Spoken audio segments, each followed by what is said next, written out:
আমি বিশেষভাবে ধন্যবাদ দিতে চাই অত্র প্রতিষ্ঠানের অভিভাবক মাননীয় ভিসি মহোদয়কে, সেই সাথে অত্র প্রতিষ্ঠানের সম্মানিত শিক্ষকবৃন্দ, শিক্ষার্থীবৃন্দ, যাদের অক্লান্ত পরিশ্রমে এই প্রোগ্রামটি আজ এই পর্যায়ে এসে পৌঁছেছে, তাদের সবার প্রতি অন্তঃস্থল থেকে গভীরভাবে আমি কৃতজ্ঞতা জ্ঞাপন করছি। আর বিশেষভাবে আইআইইউসির প্রতি আমি বিশেষভাবে কৃতজ্ঞতা জ্ঞাপন করছি এই জন্য যে এবার আমাকে ইসলাম বিরোধী কোনো কিছু শুনতে হয়নি। আলহামদুলিল্লাহ, আলহামদুলিল্লাহ, আলহামদুলিল্লাহি ওয়াহদাহ ওয়াসসালাতু ওয়াসসালামু আলা মান লা নাবিয়্যা বাদা, আম্মা বাদ। সকল প্রশংসা সেই মহান রবের, যিনি আমাদেরকে সৃষ্টি করেছেন এবং পৃথিবীতে পাঠিয়েছেন তার তাওহীদকে ধারণ করবার জন্য, তার ইবাদত এবং দাসত্ব করবার জন্য।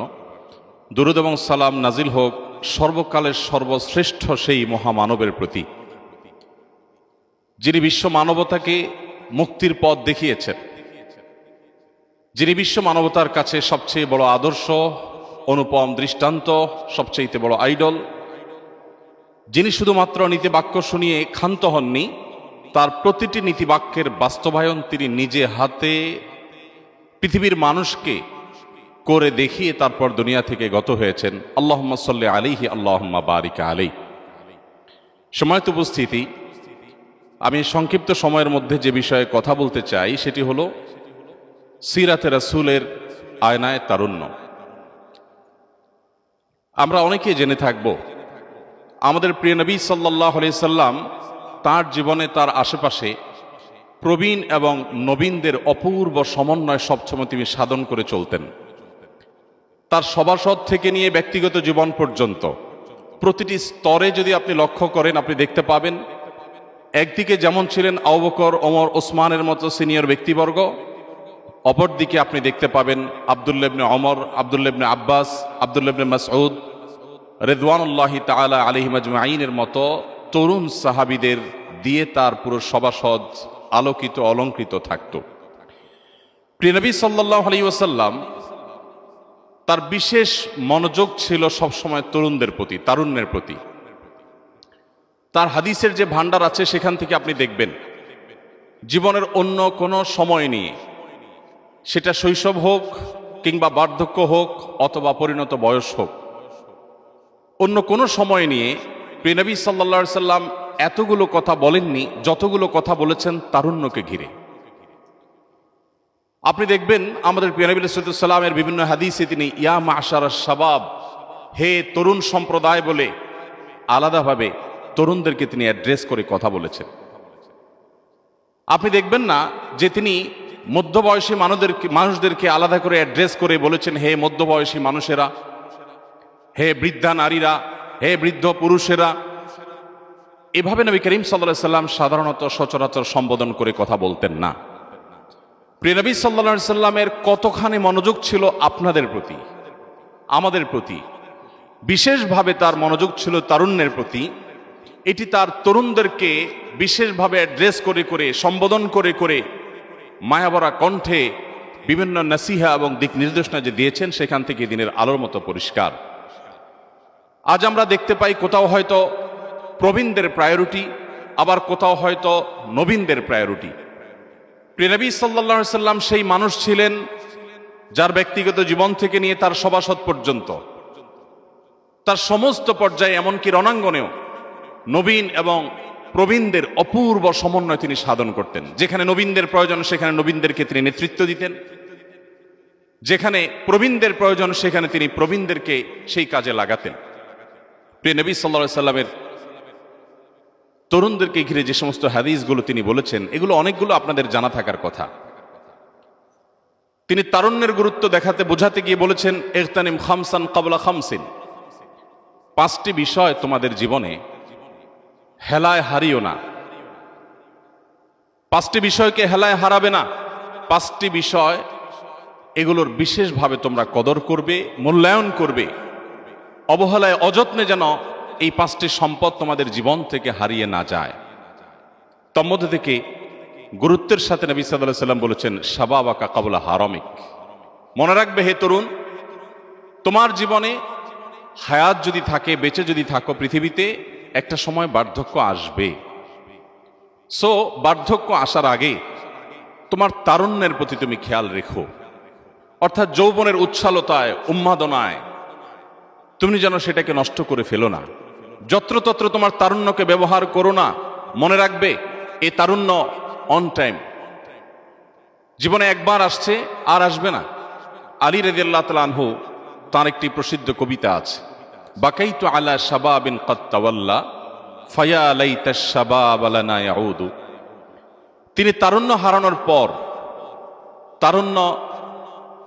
তারুণ্যের বয়সটি পার করার পর বলেছিলেন কেঁদে কেঁদে, আমি আমার সেই তারুণ্য, আমি আমার সেই যৌবনের জন্য এখনো কেঁদে ফিরি, যেই যৌবন, যে তারুণ্য আমার জীবন থেকে হারিয়ে গেছে। ফায়া লাইতাশ শাবাব লানা ইয়াউদু, হায় যদি আমার জীবনে আবার তারুণ্য একটু ফিরে আসতো। ফালাউ কানা শাবাবু ইউবাউ বাইআন, পৃথিবীর কোন বাজারে যদি তারুণ্য বিক্রি হতো, পৃথিবীর কোন মার্কেটে, কোন শপিং মলে, কোন কোম্পানির কাছে যদি যৌবন কেনা যেত, লা আতাইতুল মুবাইআ মা ইউরিদু, তবে বিক্রেতা যত সম্পদ, যত বিনিময়, যত মূল্যই চাক না কেন, আমি আমার সকল সহায় সম্পদ সবকিছু দিয়ে হলেও জীবনে মুহূর্তের জন্য তারুণ্যকে ক্রয় করার চেষ্টা করতাম। ওয়ালাকিন্নাশ শাবাবা ইযা তাওয়াল্লা আলা শারাফিন ফামাতলাবুহু বাঈদু, কিন্তু আফসোসের বিষয় হলো তারুণ্য এবং যৌবন এমন একটি বিষয়, জীবনের এই সম্পদটি হারিয়ে গেলে সকল সম্পদ দিয়েও, পৃথিবীর সমস্ত অ্যাসেটের বিনিময়েও সে তারুণ্যকে মুহূর্তের জন্য আর ফিরিয়ে আনা সম্ভবপর হয় না। সম্মানিত সুধী, আমাদের নবী করিম সাল্লাল্লাহু আলাইহি সাল্লাম তারুণ্য এবং যৌবনের এই সময়টাকে এত বেশি গুরুত্ব আরোপ করেছেন যে তিনি আমাদেরকে আলাদা করে বলেছেন, শাবাবাকা ক্বাবলা হারামিক, মনে রাখবে এই তারুণ্য তোমার আজীবন থাকবে না, একটা সময় শেষ হয়ে যাবে, ক্ষয় হয়ে যাবে। অতএব এই তারুণ্য তোমার হেলায় তুমি হারাবে না, এটাকে যথাযথ ব্যবহার করবে। নবী করিম সাল্লাল্লাহু আলাইহি ওয়াসাল্লাম তিনি তরুণদেরকে উৎসাহ দিয়ে, উদ্দীপনা দিয়ে, প্রেরণা দিয়ে বলেছেন, সাবআতুন ইউযিল্লুহুমুল্লাহু ফি যিল্লিহি ইয়াওমা লা যিল্লা ইল্লা যিল্লুহ। কিয়ামতের ভয়াবহতম দিনে যখন সূর্য মানুষের মাথার খুব কাছাকাছি অবস্থান করবে, বৈজ্ঞানিকভাবে সূর্য এত কাছাকাছি থাকলে জ্বলে পড়ে ছাই হওয়ার কথা, কিন্তু আখিরাত বলে কথা, পার্থিব জীবনের কোনো কিছুর সাথে আখিরাতের জীবনের কোনো কিছুর সাথে কোনো তুলনা চলবে না। সেখানকার দৃশ্য, সেখানকার পরিবেশ, সেখানকার পরিস্থিতি, সেখানকার অবকাঠামো, সেখানকার সব কিছু হবে সম্পূর্ণ ডিফারেন্ট। আমরা পৃথিবীর যে বাস্তবতা দেখছি, এটা দেখে আখিরাতকে অনেক সময় তুলনা করে ফেলি, যেটা আমাদের ভুল হয়। তো নবী করিম সাল্লাল্লাহু আলাইহি সাল্লাম কিয়ামতের সেই ভয়াবহতম পরিস্থিতিতে তরুণদের জন্য একটি সুসংবাদ দিয়ে বলেছেন, 7 শ্রেণীর মানুষকে আল্লাহ তাআলা কিয়ামতের ভয়াবহতম দিনে, যখন মানুষ পাগলের মতো অস্থির থাকবে, কারোর পরনে কাপড় থাকবে না, ভয়াবহতা এমন চরমে হবে, চরমে পৌঁছাবে যে কাপড় পরনে আছে কি নেই সেটি দেখবার মতো ফুরসতটুকু মানুষের থাকবে না। এরকম কঠিন পরিস্থিতিতে মানুষ আল্লাহর কাছে যখন পানা চাইতে থাকবে যে আল্লাহ, যদি আমাদের জাহান্নাম ফয়সালা হয়ে থাকে তবে জাহান্নামেই দিন, তবুও কিয়ামতের এই দুর্বিষহ পরিস্থিতি থেকে আপনি মুক্তি দিন। নবীদের কাছে মানুষ দৌড়ে গিয়ে আকুতি জানাবে, আল্লাহর কাছে ফরিয়াদ করুন যেন বিচার কার্য আল্লাহ তাআলা শুরু করেন। এই দুর্বিষহ, এই কঠিন পরিস্থিতি আমরা আর সইতে পারছি না। ঠিক সেই কঠিন পরিস্থিতিতে নবী করিম সাল্লাল্লাহু আলাইহি সাল্লাম বলেছেন, 7 শ্রেণীর মানুষকে আল্লাহ রাব্বুল আলামিন আল্লাহর আরশের ভিআইপি প্যান্ডেলে আল্লাহ তাআলা জায়গা দিবেন, স্থান দিবেন। কোনো কষ্ট তাদেরকে স্পর্শ করবে না, তারা জান্নাতি নেয়ামতের মধ্যে অবস্থান করবে। সেই 7 শ্রেণীর মানুষের মধ্যে দ্বিতীয় শ্রেণীর কথা উল্লেখ করে নবী সাল্লাল্লাহু আলাইহি সাল্লাম বলেছেন, শাবুন নাশআ ফি ইবাদাতিল্লাহ, ওই তরুণ, ওই তরুণী, ওই যুবক, ওই যুবতী যে তার যৌবনকে, যে তার তারুণ্যকে তার রবের ইবাদতের জন্য বিসর্জন করেছে, উৎসর্গ করেছে, রিজার্ভ করে রেখেছে, পুরা তারুণ্যকে আল্লাহর উদ্দেশ্যে যে উপস্থাপন করেছে, ব্যবহার করেছে, যার তারুণ্যকে সে কালিমা মিশ্রিত হতে দেয়নি, তার তারুণ্যে কোনো মাস্তানি, কোনো গুন্ডামি, কোনো অসৎকর্ম, কোনো অন্যায়, কোনো পাপাচার, এগুলো দ্বারা সে কোনোভাবে নষ্ট হতে দেয়নি।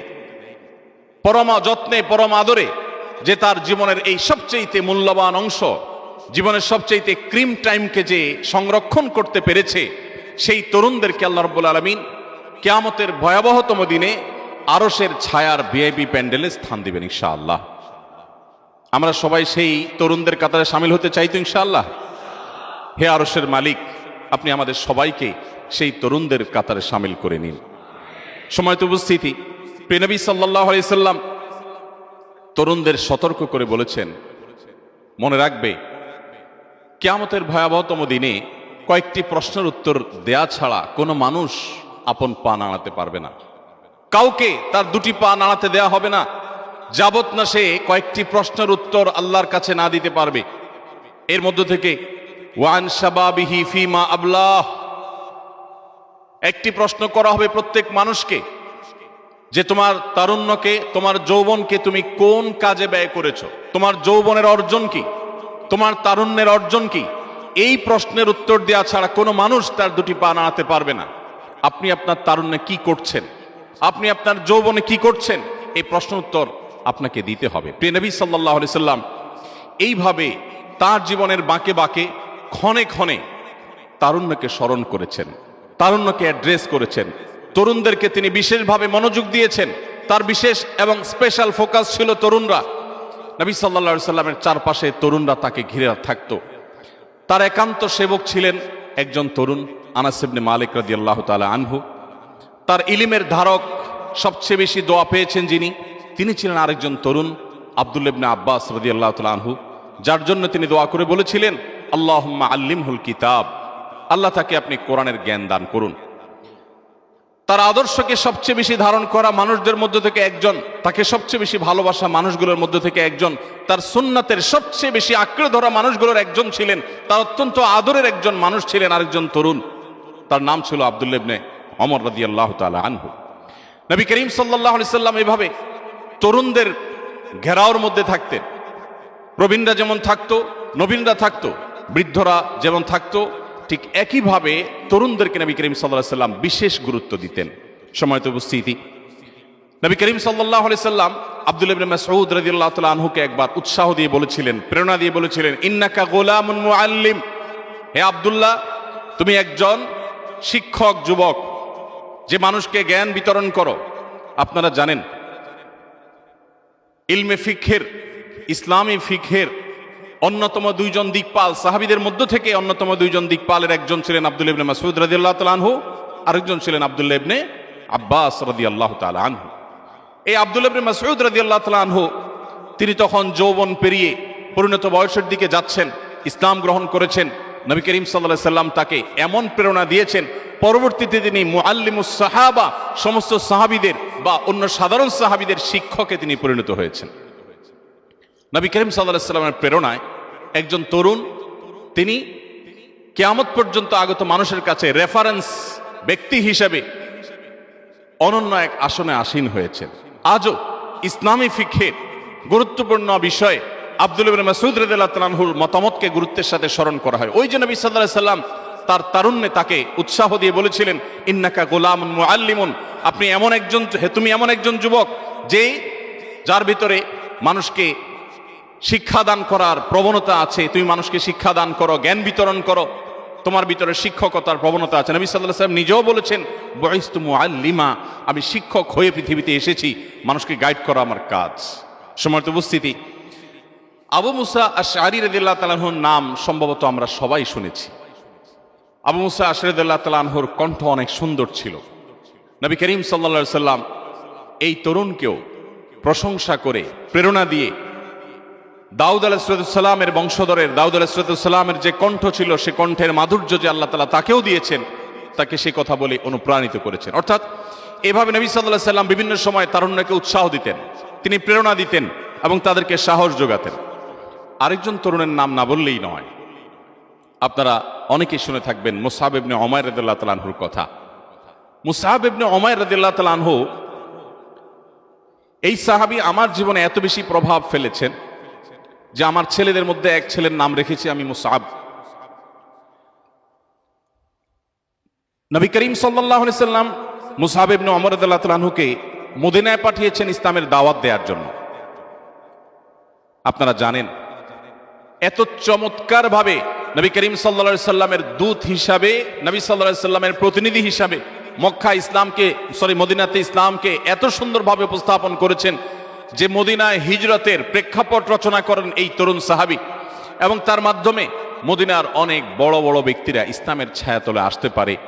ইসলামের ইতিহাসের যে সোনালী যুগ পরবর্তীতে রচিত হয়েছে, এর পেছনের নেপথ্যের নায়কদের অন্যতম ছিলেন একজন তরুণ সাহাবী মুসআব ইবনে উমাইর রাদিয়াল্লাহু তাআলা আনহু। নবী করিম সাল্লাল্লাহু আলাইহি সাল্লামের অত্যন্ত প্রিয়, অত্যন্ত আস্থার, অত্যন্ত ভালোবাসার তারুণ্যের আরেকটি চরিত্রের নাম হলো যায়েদ ইবনে সাবিত রাদিয়াল্লাহু তাআলা আনহু। যায়েদ ইবনে সাবিত রাদিয়াল্লাহু তাআলা আনহুকে বয়সে তরুণ হওয়া সত্ত্বেও নবী সাল্লাল্লাহু আলাইহি সাল্লাম একটি গুরু দায়িত্ব দিয়েছিলেন। তিনি যায়েদ ইবনে সাবিত রাদিয়াল্লাহু তাআলা আনহুকে বলেছেন, তুমি ইহুদিদের ভাষা শেখো, কারণ ইহুদিদের সাথে আমার কূটনীতিক বিভিন্ন চিঠিপত্র আদান প্রদান হয়। এই সমস্ত কূটনৈতিক তৎপরতার ক্ষেত্রে তোমাকে দোভাষীর ভূমিকা পালন করতে হবে। তাদের চিঠিপত্রের অনুবাদ তুমি আমাকে করে দিতে হবে। আমার দেওয়া চিঠিপত্র, আমার দেওয়া বার্তা বাণী, এগুলো তাদের মাঝে তুমি পৌঁছাতে হবে।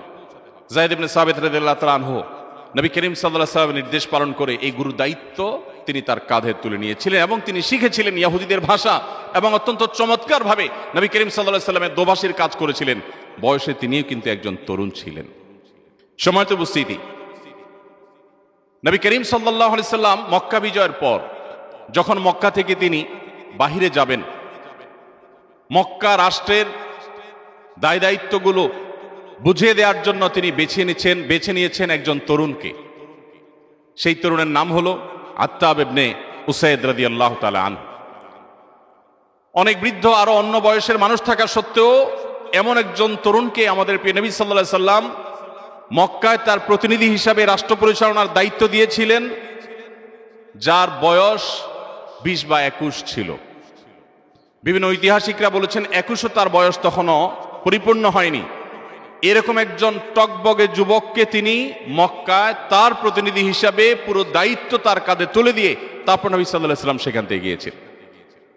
তরুণরা নবী করিম সাল্লাল্লাহু আলাইহি সাল্লামের কাছে কত গুরুত্বপূর্ণ ছিলেন, যুবকদের প্রতি নবী সাল্লাল্লাহু আলাইহি সাল্লামের কি মনোযোগ ছিল, কয়েক ঘন্টা আলোচনা করলে বোধহয় সেটি শেষ করা সম্ভবপর হবে না। সময়ত উপস্থিতি, আমরা আরেকজন সাহাবীর নাম জানি, আব্দুল্লাহ ইবনে হুযাফা রাদিয়াল্লাহু তাআলা আনহু। নবী করিম সাল্লাল্লাহু আলাইহি সাল্লাম তাকে আরেকটি গুরু দায়িত্ব দিয়েছিলেন। মদিনা রাষ্ট্রের তরফ থেকে, পক্ষ হতে প্রিয় নবী সাল্লাল্লাহু আলাইহি সাল্লামের প্রতিনিধি হিসাবে, তার দূত হিসাবে বড় বড় প্রভাবশালী রাজা বাদশাদের কাছে নবী করিম সাল্লাল্লাহু আলাইহি সাল্লাম এই সাহাবী আব্দুল্লাহ ইবনে হুযাফা রাদিয়াল্লাহু তাআলা আনহুকে পাঠিয়েছেন। কতটা গুরুত্ব তিনি তরুণদেরকে দিতেন, কতটা ভালোবাসতেন তরুণদেরকে, তার একটা উজ্জ্বল উদাহরণ হলেন এই আব্দুল্লাহ ইবনে হুযাফা রাদিয়াল্লাহু তাআলা আনহু। নবী করিম সাল্লাল্লাহু আলাইহি সাল্লামের একান্ত সেবা করার জন্য সবারই আগ্রহ ছিল। সবাই চাইতেন নবী সাল্লাল্লাহু আলাইহি সাল্লামকে একান্তে সেবা দিতে, তার খেদমত করতে। কিন্তু তিনি সেই সুযোগটা দিয়েছেন আরেকজন তারুণ্যের দিকে অগ্রসর হতে যাওয়া একজন সাহাবীকে, আনাস ইবনে মালিক রাদিয়াল্লাহু তাআলা আনহু, যার নাম। ঠিক একইভাবে আমরা দেখেছি অগণিত তরুণদের ভিড়ে নবী করিম সাল্লাল্লাহু আলাইহি সাল্লাম বসবাস করতেন, এবং তরুণদেরকে তিনি এতটা ভালোবাসতেন। আমরা যারা বয়সে তরুণ আছি, বয়সে যারা নবীন আছি, আমাদের কি সেই ভালোবাসার প্রতিদান দেওয়া উচিত নয়? নবী করিম সাল্লাল্লাহু আলাইহি সাল্লাম তিনি আমাদেরকে যতটা ভালোবেসেছেন, তার যতটা মনোযোগ ছিল তারুণ্যের প্রতি, তার সেই ভালোবাসার সর্বোত্তম প্রতিদান হবে নবী করিম সাল্লাল্লাহু আলাইহি সাল্লাম তরুণদেরকে যেভাবে দেখতে চেয়েছেন, যেমন তরুণের চিত্র তিনি অঙ্কন করেছেন, যেই তরুণের স্বপ্ন তিনি দেখেছেন, তারুণ্যকে তিনি যে গাইড করেছেন, আজকের তারুণ্য যদি সেই পথে হাঁটে তবে সেটাই হবে নবী করিম সাল্লাল্লাহু আলাইহি সাল্লামের প্রতি আমাদের কৃতজ্ঞতার সবচাইতে উজ্জ্বল উদাহরণ। সম্মানিত উপস্থিতি, নবী করিম সাল্লাল্লাহু আলাইহি সাল্লাম তরুণদের সবচেয়ে বেশি যে বিষয়ে গুরুত্ব দিতেন সেটি হলো তরুণরা যেন তাদের তারুণ্যকে সকল প্রকার নোংরামো থেকে, সকল প্রকার পাপাচার থেকে, বিশেষভাবে চরিত্রহীনতা থেকে তারা যেন নিজেদেরকে হেফাজতে রাখে। কারণ আপনারা জানেন তারুণ্যের এই সময়টা, এটা পৃথিবীকে জয় করার সময়। অতি সম্প্রতি আমরা দেখেছি নতুন বাংলাদেশ গড়ে দেওয়ার এই অসাধ্য সাধন করেছিল তরুণেরা।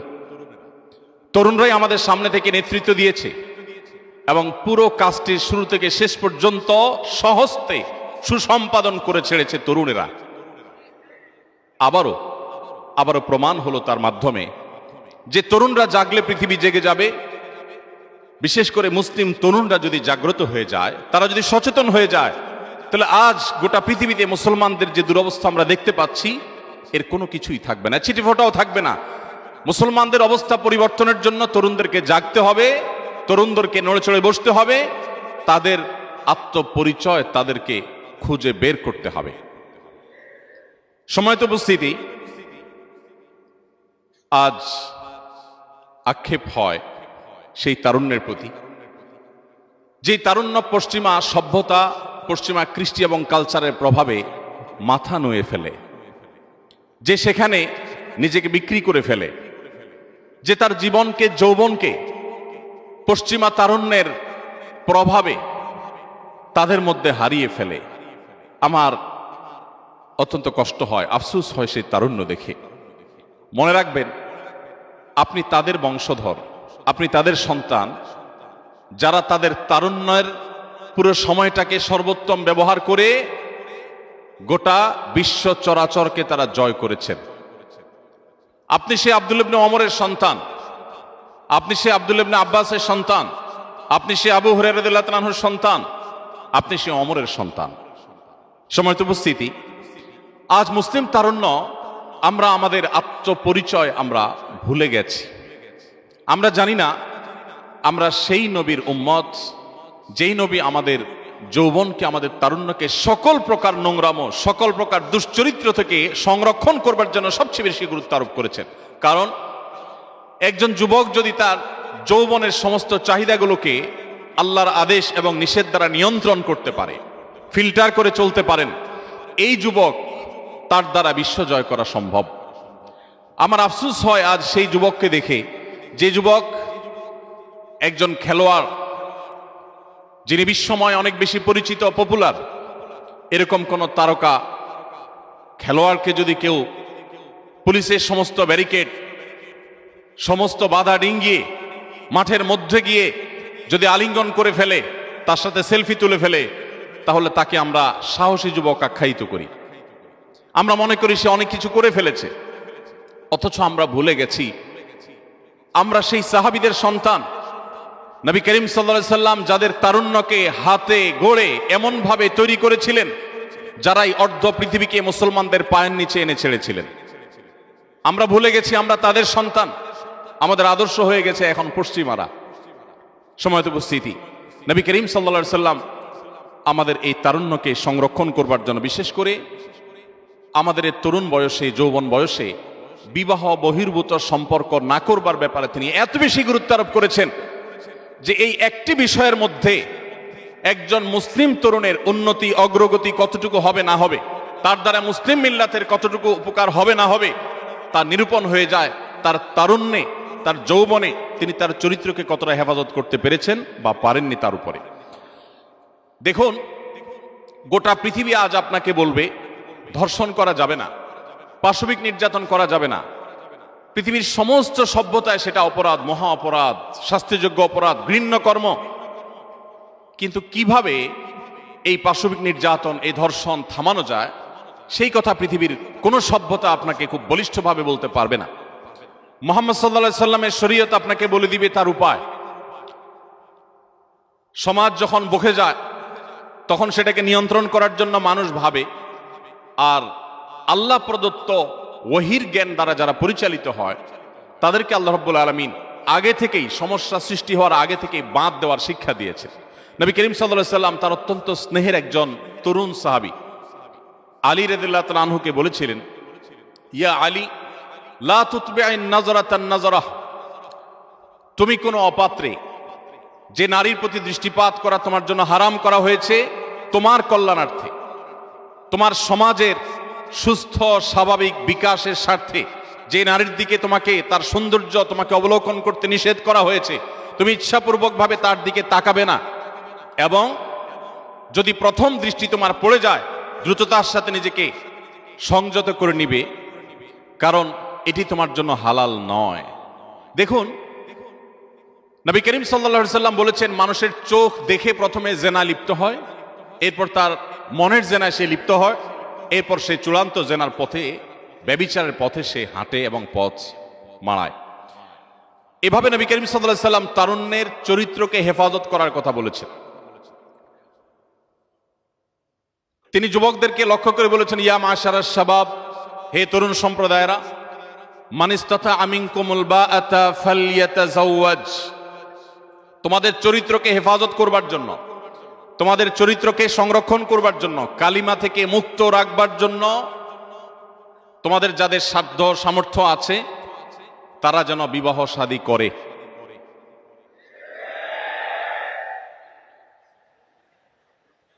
আল্লাহ তাআলা আমাদের অভিভাবকদের মনগুলোকে গলিয়ে দিন।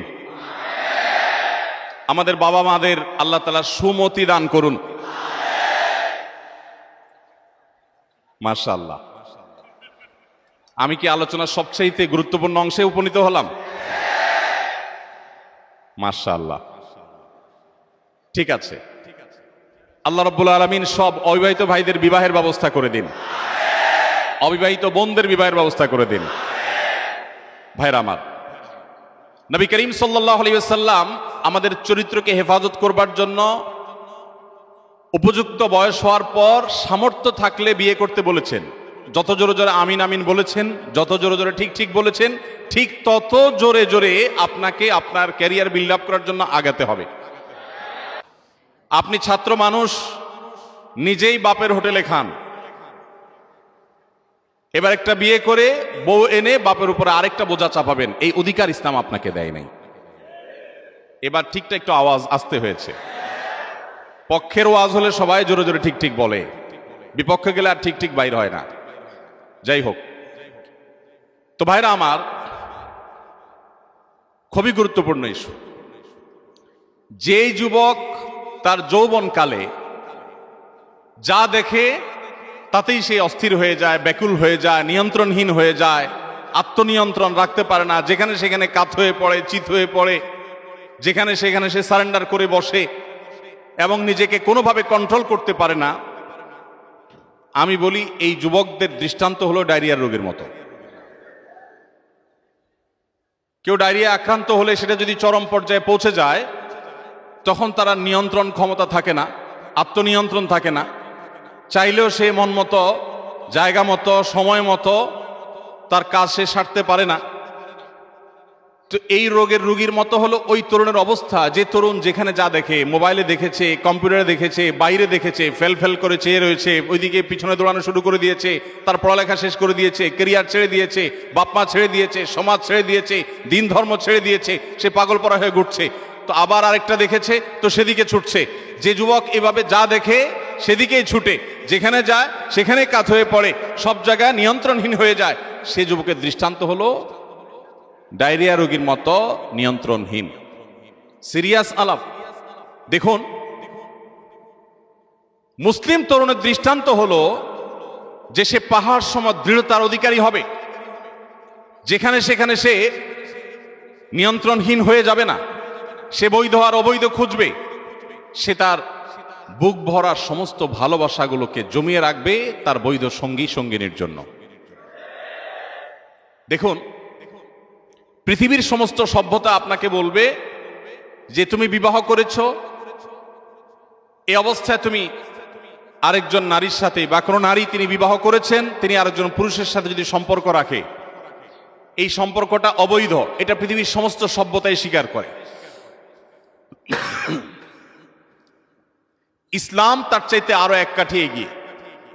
ইসলাম বলে বিবাহের পর তোমার জীবন সঙ্গী, জীবন সঙ্গিনীর রাইট বা তার অধিকারের দিকে খেয়াল করতে গিয়ে তুমি আরেকজনের দিকে দৃষ্টিপাত করবা না, বা আরেক দিকে তুমি যাবা না, অগ্রসর হবা না। এটা যেরকম তোমার নৈতিক দায়িত্বের মধ্যে পড়ে, এর চাইতে আরো গুরুত্বপূর্ণ বিষয় হলো তোমাকে আরো প্রোঅ্যাক্টিভ হতে হবে। অর্থাৎ তোমার জীবনে কেউ না কেউ তোমার জীবনে আসবে, যদি কপালে বিবাহ লেখা থাকে, কেউ না কেউ তোমার জীবনে আসবে। যে তোমার জীবনে আসবে সেই মানুষটির জন্য তোমার সমস্ত ভালোবাসাকে জমিয়ে রাখবে। তুমি যদি তার আগে অপাত্রে কুপাত্রে বিভিন্ন জায়গায় অজাগায় তুমি তোমার তথাকথিত ভালোবাসাকে বিলিয়ে বেড়াও, নষ্ট করে বেড়াও, তাহলে তোমার সে হবু স্বামী, হবু স্ত্রী, তোমার যে হবু জীবন সঙ্গী বা সঙ্গিনী, তার জন্য সমস্ত ভালোবাসাগুলো জমিয়ে রাখার কথা ছিল, সে তুমি জমিয়ে রাখো নাই। অর্থাৎ আমার জীবনে যিনি আসবেন তার প্রতি আমার কমিটমেন্ট, তার প্রতি আমার ভালোবাসার সবচেয়ে উৎকৃষ্ট উদাহরণ হবে যে তার আসার আগেও আমার সমস্ত ভালোবাসা, সমস্ত অনুভূতি, অনুভব, উপলব্ধি সবকিছুকে আমি জমিয়ে রাখবো তার জন্য। এর চাইতে প্রোয়েক্টিভ চরিত্রবান মানুষ আর কে হতে পারে? ইসলাম আমাদেরকে সেই শিক্ষা দেয়। পশ্চিমা সভ্যতা আপনাকে সেটা বলবে না, বলবে যে তোমার যা খুশি তা করো, সমস্যা নাই, তবে বিয়ের পর আর করিও না। পশ্চিমা সভ্যতা বলবে কি, বিবাহের পর তুমি আর ডানে বামে মুখ বালাবালি করিও না, বিবাহের আগে যা খুশি করো। আর ইসলাম বলে না, তোমার জীবন সঙ্গী, জীবন সঙ্গিনীর জন্য তোমার সারা জীবনের সমস্ত ভালোবাসাকে সঞ্চয় করে রাখো, অজাগায় কুজাগায় সেটাকে অপাত্রে কুপাত্রে ব্যবহার করবে না। সময়তো ভাইরা আমার,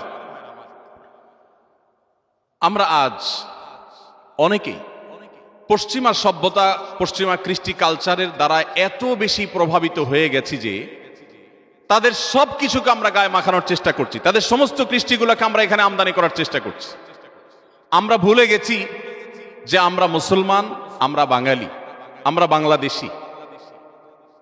এই অঞ্চলের মানুষের যে কৃষ্টি, যে কালচার, সেটা মুসলমান হোক কিংবা হিন্দু হোক কিংবা খ্রিস্টান হোক কিংবা বৌদ্ধ হোক, সে কালচার কোনো ক্রমেই পশ্চিমা কালচারের সাথে যায় না। আমাদের নিজস্ব সংস্কৃতি আছে, সেটা আমরা ভুলে যেতে বসেছি। আমি একটি কথা প্রায় বলি, একটু আগেও বিসিসি 800 আমরা আলোচনা করছিলাম, সেখানেও বলছিলাম, পশ্চিমারা জ্ঞানে, বিজ্ঞানে, তথ্যে, যোগাযোগে, অবকাঠামোতে, অর্থনীতিতে, অনেক দিক থেকে, পরিবেশের দিক থেকে, অনেক দিক থেকে তারা আমাদের থেকে যদি 1000 বছর এগিয়ে থাকে, পারিবারিক ব্যবস্থাপনায় তাদের চাইতে আমরা 2000 বছর এগিয়ে আছি। তাদের থেকে জ্ঞান বিজ্ঞান নেন, তাদের থেকে তথ্য প্রযুক্তি নেন, তাদের থেকে অন্যান্য ভালো জিনিসগুলো নেন, কোনো অসুবিধা নেই, ইসলাম সেটা নিষেধ করে না। কিন্তু তাদের বস্তা পচা সস্তা সংস্কৃতি আমাদের দেশে আমদানি করবেন না। এদেশের স্বামীরা স্ত্রীদেরকে যতটা ভালোবাসে, এদেশের স্ত্রীরা স্বামীকে যতটা ভালোবাসে, আমাদের সমাজে অধপতনের এই সময়টাতেও স্বামী স্ত্রীর মধ্যে যে বোঝাপড়া আছে, যতটা দাম্পত্য জীবনের সুখ এবং ভালোবাসা আমরা আমাদের এই অঞ্চলে কল্পনা করতে পারি, পশ্চিমারা সেগুলো স্বপ্নেও দেখে না। অর্থাৎ ঘুমন্ত মানুষ যে স্বপ্ন দেখে, তারা এরকম কিছু স্বপ্নেও দেখে বলে আমার মনে হয় না যে স্বামী স্ত্রীকে এরকম ভালোবাসতে পারে। একটু আগে একজন স্যার বলছিলেন, বিসি স্যারই বলছিলেন যে কোনো এক ইংল্যান্ডে একটা ঘটনা বলছিলেন যে বাবা খুশি হয়ে গর্ব করে কোন এক জায়গায় বলছিলেন যে আজকে ছেলের বিয়ে, আমি সৌভাগ্যবান, আমাকে দাওয়াত দিয়েছে। ছেলের বিয়েতে দাওয়াত পেয়ে বাবা কি গর্বিত, বাবা আনন্দিত, বাবা উৎফুল্ল, বাবা গর্ব করে বলছেন যে আমার ছেলের বিয়েতে আমাকে দাওয়াত দেয়া হয়েছে, আলহামদুলিল্লাহ। আলহামদুলিল্লাহ তো আর বলে নেই, খুশি হয়েছেন তিনি। ভাইরা আমার, বিষয়টা হাসির নয়। আপনি কদিন আগের একটা পত্রিকার নিউজ দেখেছেন নিশ্চয়ই, জাপানে কয়েক বছরের মধ্যে অগণিত মানুষ, বহু মানুষ, তারা মরে বাসার মধ্যে পচে গলে দীর্ঘদিন পর তাদের লাশের দুর্গন্ধ যখন ছড়িয়ে পড়েছে, তখন তাদেরকে দরজা ভেঙে উদ্ধার করা হয়েছে। আমি নিজে এরকম জাপানে বিভিন্ন দেশে দেখার সুযোগ আমার হয়েছে যে সেখানে তাদের সুখের এত উপকরণ থাকা সত্ত্বেও বৃদ্ধদের প্রায় সবার হাতে হাতে একটা কুকুর ছানা, একটা কুকুর। এই কুকুর শখে পালন করে, কিন্তু সেই শখটার পেছনে আছে এক নির্মম অধ্যায়। সেটি হলো যে তাদের সন্তানরা কেউ তাদের কাছে থাকে না, বাধ্য হয়ে একটা কুকুরকে সাথে নিয়ে তাদের চলতে হয়। ভাইরা আমার, আমাদের এই সমাজে এখনো বাবারা ছেলে মেয়ে অধপতন আমাদের চরমে। এরপরও আমাদের এই সমাজে বাবারা ছেলে মেয়েদেরকে যতটা ভালোবাসেন, আমাদের সন্তানরা বাবা মাকে যতটা ফিল করেন, পশ্চিমারা এগুলো চিন্তাও করতে পারে না, ওরা ভাবতেও পারে না। ওদের পারিবারিক জীবনে আমাদের সুখের কথা ওরা কল্পনাও করতে পারে না যে মানুষ পারিবারিক জীবনে এতটা সুখী হতে পারে। তাহলে আপনি যে মুহাম্মদ সাল্লাল্লাহু আলাইহি সাল্লামের আদর্শ, যার সংস্কৃতিকে ধারণ করে আপনি দুনিয়াতে পার্থিব সুখ অর্জন করলেন, আজ আপনি সেটাকে ছুঁড়ে ফেলে দিয়ে পশ্চিমাদের সভ্যতায় আপনি গা মাখাচ্ছেন।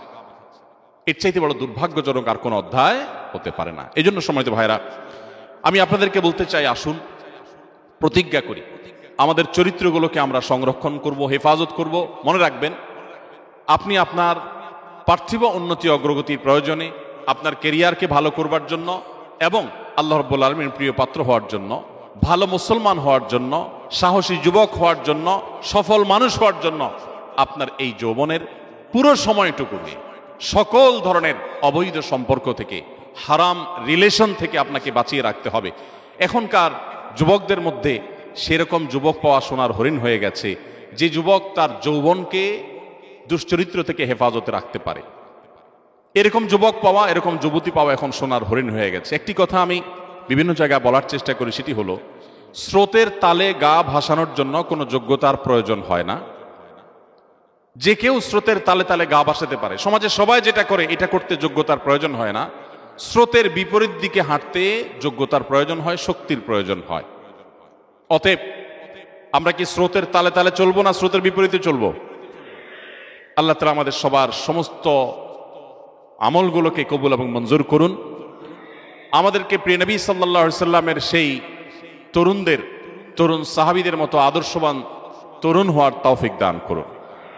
ভাইরা আমার, নবী করিম সাল্লাল্লাহু আলাইহি সাল্লাম তরুণদের জীবনে তাদের চরিত্রহীনতা থেকে, দুশ্চরিত্র থেকে, জেনা ব্যভিচার থেকে বাঁচাবার জন্য তার যে আপ্রাণ প্রচেষ্টা ছিল, সে বিষয়ে আমি আর দীর্ঘ আলোচনা করতে চাই না, সময় অনেক গড়িয়ে গেছে। আপনাদেরকে শুধু এটুকু বলতে চাই যে আলী রাদিয়াল্লাহু তাআলা আনহু যেটা বলেছিলেন, বাকাইতু আলা শাবাবিন কাদ তাওয়াল্লা ফায়া লাইতা শাবাব লানা ইয়াউদু, সেই আফসোস যেন আমাদের করতে না হয়। আপনি যদি কিয়ামতে আল্লাহর কাছে আর কিছু না নিয়ে যান, শুধুমাত্র এটুকু বলেন, আল্লাহ আমি শুধুমাত্র ঈমানের পর 5 ওয়াক্ত নামাজ পড়েছি, শিরক এবং বড় অপরাধগুলো থেকে, গুনাহগুলো থেকে বেঁচে থেকেছি, আর আমার তারুণ্যকে কোনো প্রকার কলঙ্ক থেকে মুক্ত রাখতে পেরেছি, আমার বিশ্বাস আল্লাহ রাব্বুল আলামিনের কাছে আপনি সাকসেস এবং সফল তরুণ হিসাবে, সফল মুসলিম হিসাবে দাঁড়াতে পারবেন।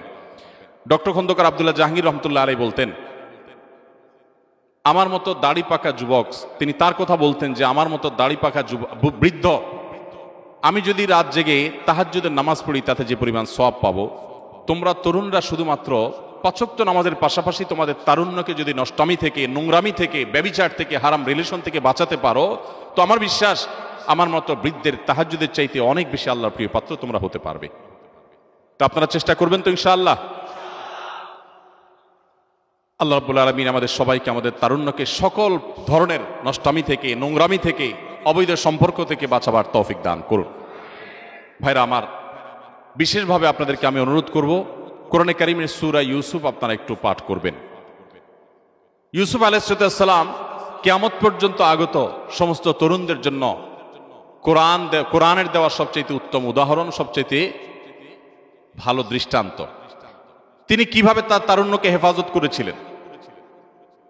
7 শ্রেণী যুবকের যে হাদিস আমরা বলেছি, অবাক করা বিষয় হলো, যেখানে 7 শ্রেণীর মানুষকে আল্লাহ রাব্বুল আলামিন আরশের নিচে ছায়া দিবেন কিয়ামতের ভয়াবহতম দিনে, সেখানে 7 শ্রেণীর মধ্যে 2টা শ্রেণী আছে এই চরিত্র কেন্দ্রিক। তার একটা হলো সরাসরি শাবুন নাশা ফি ইবাদাতিল্লাহ, যে যুবক তার তারুণ্যকে আল্লাহর ইবাদতে কাটাবে। আরেকটা হলো ওই যুবক বা ওই যুবতী, ওই পুরুষ বা ওই নারী, যাকে অন্যায় বা পাপের কাজে আহ্বান করা হবে, অবৈধ রিলেশনের জন্য কেউ অফার করবে, আর সে বলবে ইন্নী আখাফুল্লাহ, আমি আল্লাহকে ভয় করি, আমার এই তারুণ্যে আমি কোনো নোংরামি লাগাতে দেব না, যা হয়েছে তার জন্য তওবা করে পরিপূর্ণভাবে আল্লাহর কাছে ইস্তেগফার করে যদি আমি ফিরে আসি, আল্লাহ তাআলা পেছনের সমস্ত গুনাহ মাফ করবেন ইনশাআল্লাহ। এবং নতুন করে যদি কেউ সংকল্প করে এবং তার তারুণ্যকে সে যদি হেফাজত করে, শুধুমাত্র এই হারাম অফারকে যদি কেউ ডিনাই করতে পারে, এই ইমানি শক্তিটুকু কেউ যদি অর্জন করতে পারে, এই আমলের বিনিময়ে কিয়ামতের ভয়াবহতম দিনে সে আল্লাহর আরশের নিচে ভিআইপি প্যান্ডেলে স্থান পাবে ইনশাআল্লাহ তাআলা। আমরা সবাই চেষ্টা করব তো ইনশাআল্লাহ। সেই সাথে আপনাদেরকে বলতে চাই, প্রিয় নবী সাল্লাল্লাহু আলাইহি সাল্লাম তরুণদের মধ্যমপন্থী হতে উৎসাহিত করেছেন। আজ আমাদের তারুণ্যের একটা অংশকে আমরা দেখতে পাই তারা মধ্যম পন্থা থেকে বিচ্যুত হয়ে যাচ্ছেন। নবী করিম সাল্লাল্লাহু আলাইহি সাল্লাম সবসময় তরুণদেরকে মধ্যম পন্থা, সব বয়সী মানুষদেরকে, বিশেষভাবে তরুণদেরকে মধ্যম পন্থা অবলম্বন করার জন্য গাইড করতেন। অতএব আমরা মধ্যম পন্থা অবলম্বন করব, কোরআন এবং হাদিসের জ্ঞানে আমরা আলোকিত হওয়ার চেষ্টা করব, ভাই বোন মুসলিম না হয়ে ইসলামটাকে জানার চেষ্টা করব।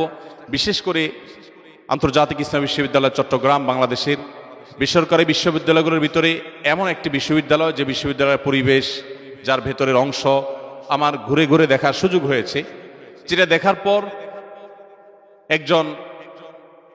একজন রুচিবান মানুষের ভালো লাগা কাজ করবে, তার আনন্দ হবে, তিনি অভিভূত না হয়ে পারবেন না। এরকম একটি ক্যাম্পাস আলহামদুলিল্লাহ আপনারা পেয়েছেন।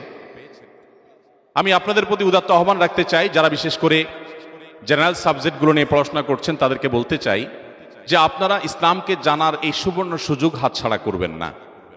মনে রাখবেন, আপনার কর্মজীবনে প্রবেশের পর আপনি শত চেষ্টা করলেও ইসলামকে সুন্দরভাবে সঠিকভাবে জানার সুযোগগুলো আপনার জন্য এতটা অবারিত থাকবে না আপনার এই প্রিয় ক্যাম্পাসে যতটা আপনার জন্য সেটা আছে।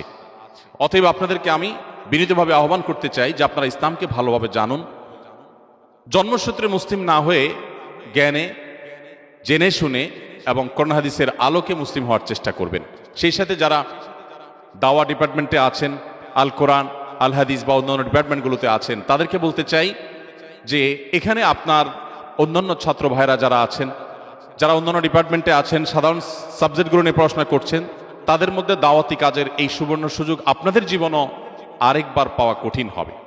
মনে রাখবেন, ছাত্র জীবন থেকে বোঝা যায় কে কত দূর যাবে কিংবা যাবে না। অতএব আপনাদের এখন থেকে নিজেদের গতিপথ ঠিক করতে হবে এবং দাওয়াতের এক দারুণ পরিবেশ এই ক্যাম্পাসে আপনাদেরকে গড়ে তুলতে হবে। আমি রব্বে কারিমের কাছে মনে প্রাণে দোয়া করি, আল্লাহ আপনি আমাদের এই যুবক ভাই বোনদেরকে সেই সাহাবীদের মতো আদর্শবান যুবক হওয়ার তৌফিক দান করুন। আপনি তাদেরকে সেই সাহাবীদের মতো হওয়ার তৌফিক দান করুন যারা বিশ্বকে জয় করেছেন, যারা মুসলমানদের মুখকে পৃথিবীতে উজ্জ্বল করেছেন। আজ গোটা বিশ্বে মুসলমানদের যদি আবার মাথা উঁচু করে দাঁড়াতে হয়, মনে রাখবেন জাগতে হবে আপনাদেরকেই, জাগাতে হবে আপনাদেরকেই। বাংলাদেশের পট পরিবর্তন যেরকম তরুণরা করেছে, গোটা বিশ্বের পট পরিবর্তন ইনশাল্লাহ তরুণরাই করবে। কিন্তু তার জন্য আদর্শ তরুণ হতে হবে। যে যুবক আল্লাহর ভয়ে, আল্লাহর নির্দেশের প্রতি শ্রদ্ধার জায়গা থেকে তার তারুণ্যকে হারাম রিলেশন থেকে বাঁচাতে পারে না, তার দ্বারা আর যাই হোক অন্তত বিশ্বজয় করার স্বপ্ন, এটা তার দ্বারা একেবারেই অলীক স্বপ্ন ছাড়ার কিছুই না। বিধায় এই জায়গাটাতে আপনাদের বিশেষভাবে ফোকাস করার জন্য আমি অনুরোধ করব। এবং সেই সাথে আমি শেষ অনুরোধ যেটি রেখেছি তা হলো, আপনারা মধ্যম পন্থা অবলম্বন করার পাশাপাশি ইসলামিক জ্ঞানে নিজেরা সমৃদ্ধ হবেন, অন্যদেরকে সমৃদ্ধ করবেন। আল্লাহ রাব্বুল আলামিন এই প্রতিষ্ঠানকে গোটা বিশ্ব মানবতার কল্যাণে পৃথিবীতে সবচেয়ে বেশি ভূমিকা রাখার মতো একটা প্রতিষ্ঠান হওয়ার তৌফিক দান করুন। এই প্রতিষ্ঠানের প্রত্যেক শিক্ষার্থীকে আল্লাহ রাব্বুল আলামিন আলোকবর্তিকা হিসাবে কবুল এবং মঞ্জুর করুন। আমি মনে প্রাণে আবারও কৃতজ্ঞতা জ্ঞাপন করছি কর্তৃপক্ষের, যারা আমাকে সুযোগ করে দিয়েছেন এখানে দাঁড়াবার জন্য। আর এত লম্বা সময় ধরে আপনারা যে আমার এই বক্তব্য তথা আমার এই আলাপচারিতা খুব ধৈর্য ধারণ করে শুনেছেন, আপনাদের এই ধৈর্য পরীক্ষায় উত্তীর্ণ হওয়ার জন্য আপনাদেরকে অভিনন্দন। জাযাকুমুল্লাহ খাইর। আসসালামু আলাইকুম ওয়া রাহমাতুল্লাহ।